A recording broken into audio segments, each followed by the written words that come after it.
થવાનો દિવસ એટલે કે શિવરાત્રિનો દિવસ.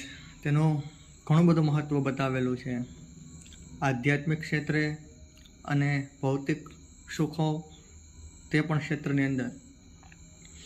તેવો દિવસ એટલે આ યોગ શ્રવણ નક્ષત્રની અંદર શિવ યોગની અંદર બને છે અને તે શિવરાત્રિનો દિવસ તારીખ 8 અને શુક્રવારના દિવસે આ યોગની અંદર વિશેષ કૃપા અને પ્રસન્નતા પ્રાપ્ત કરવા માટે થઈ પૂજા અભિષેક તેના માટે થઈ તમે અમારી સાથે શિવ પૂજાની અંદર જોડાઈ શકો છો ઓનલાઈન અને ઓફલાઈન કોઈ પણ માધ્યમથી.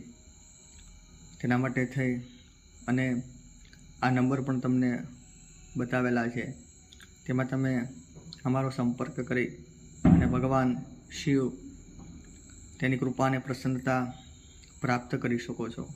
નમસ્કાર.